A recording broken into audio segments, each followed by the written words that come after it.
Hey, good morning. I just let the chickens out here at Grumpy Acres. They still got some of them. Some of them are still up on the roost over there.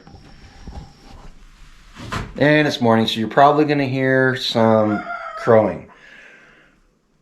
So I didn't go back out Sunday morning to Midwest Preparedness Festival because I had a bunch of stuff I had to do around here. One of the things I had to do was do a project out in the coop. Worked on it in the morning. We went and had a great lunch at a local restaurant with the members of our circle, and we had Callie Blackwell and Jesse as our guests for lunch, and I got to sit down and talk with them. They are really cool people. I'm so glad I got to meet them. Then I came home and I finished this project. No time to rest, man. You know what? You may have been tired after the festival, but hey, got to work. Got to keep working. I got a good night's sleep the night before, and there you go. And I was able to do it. But the project I did was I built a brooder out in the coop because those chicks we hatched need to come out here. Before I tell you about the brooder, let's go inside and take a look at the chicks and talk about them for a second. All right, come on. All right, we're back inside. Here are the chicks. These are the chicks. Look how big they're getting. They're all feathered out, and they're ready to go outside. All right, before we go back outside and I show you the features of that brooder that I built, let's talk a little bit. I want to give you my final thoughts on the first batch of chicks we hatched in 2023. Okay, so we ended up, the reason why we ended up with the big batch of eggs in the incubators, we ended up with 3 incubators after the predator attack full of eggs that we got from 4 different homesteads, ours and 3 others. The community really came together, like I said in that one video. So out of the 168 eggs, we had 38 chicks.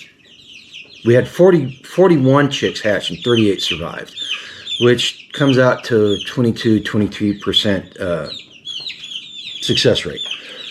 Not a good number. But with everything, the way everything transpired, I'm not too terribly upset about it. Normally in the past we've had between 50 to 75% success rate as we got better at it. But the circumstances in this case were completely different than what we're normally used to when we're using the incubators. Number one, we had 3 incubators. We had 2 farm innovators. We had our old one, and then we bought a new one, and then we had borrowed an incubator from B&Tag over at Life Done Free, a big double-decker one. And we got all those eggs, and the one incubator was in the kitchen, one was in one corner by a window in the living room, and the other one is in the other corner. So the one farm innovator had mostly our eggs in it, and that incubator is the one that most of the chicks came from. The farm innovator in the kitchen, our other one, had some, not as many, and the big one that we got from B&Tag had like 90 some eggs in it. It did not do well at all, and we don't know if it was the incubator or the eggs or the environment or what. I think it was probably just a combination of all 3. B has that incubator right now, and she is using it. She's going to see if it has the same problems. I personally think it was just a matter of the quickness we did it, because we had those 3 incubators up and running within 12 hours of the second attack, the attack on Saturday. We had those eggs up and running that quickly, and our eggs were here and they got moved the least amount and all that. And then there were some other contributing factors.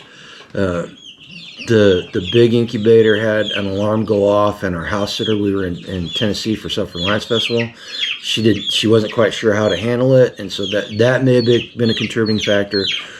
Now, I took all the eggs after it was all said and done. I took them out to the compost pile and I broke them all open, and there were only, out of those 120 some eggs, there were only about 4 that had chicks that were developed enough where they had feathers on them. All the rest of them either did not have an embryo at all or just had very early stages of embryonic development.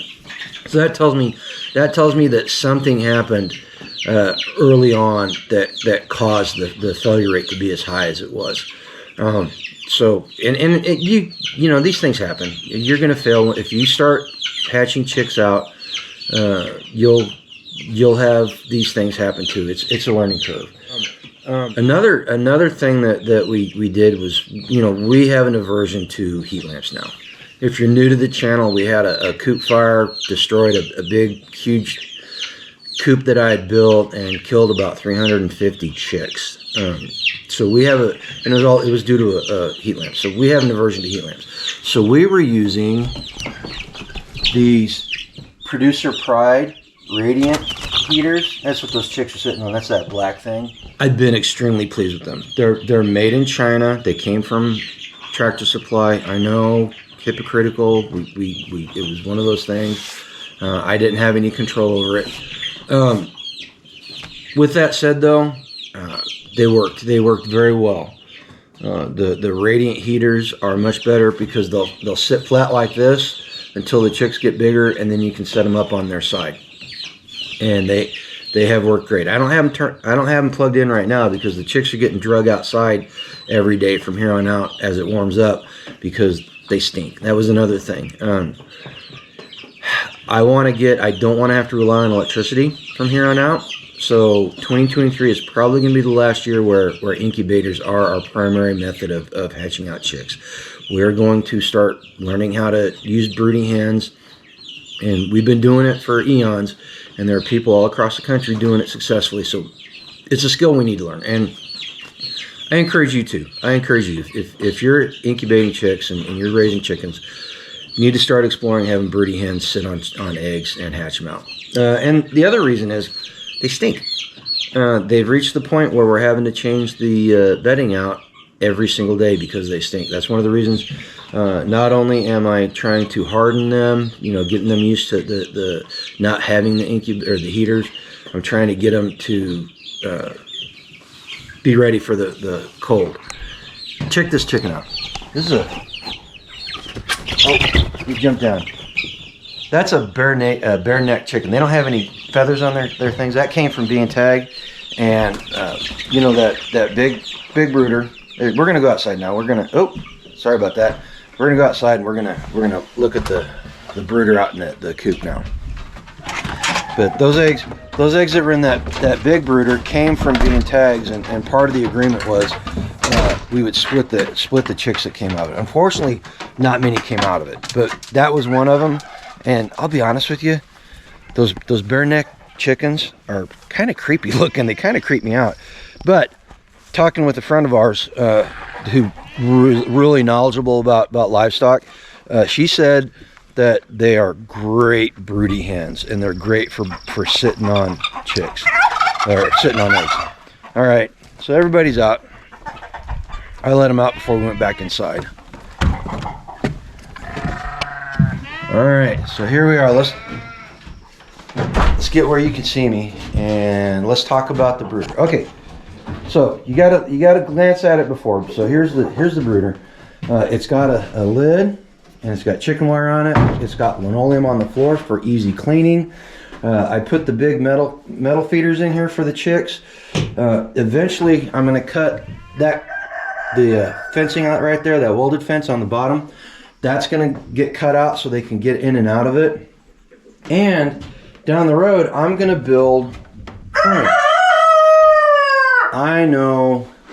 I'm going to build frames to go across here to make 4 or 5 compartments so that broody hens can come in here. I'll put either milk crates or dog crates or something in here so they can feel enclosed and safe. But I'm going to put them in here so they can sit on eggs and hatch eggs naturally for us. Because, you know, that's the ultimate goal.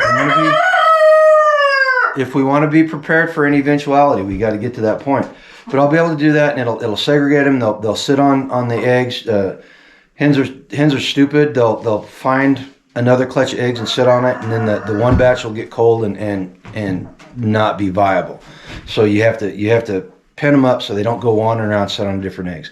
The lid, I'm going to put a latch on it so it'll stay up, so we can clean it.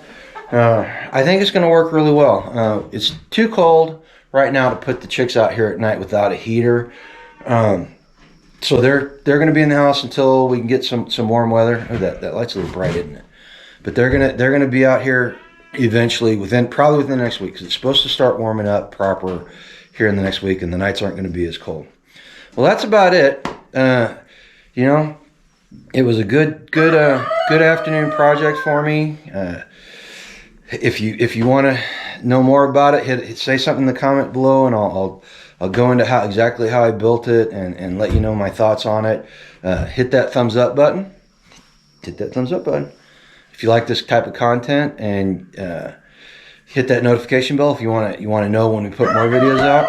Most importantly, go live a life done free. Thanks, Milo.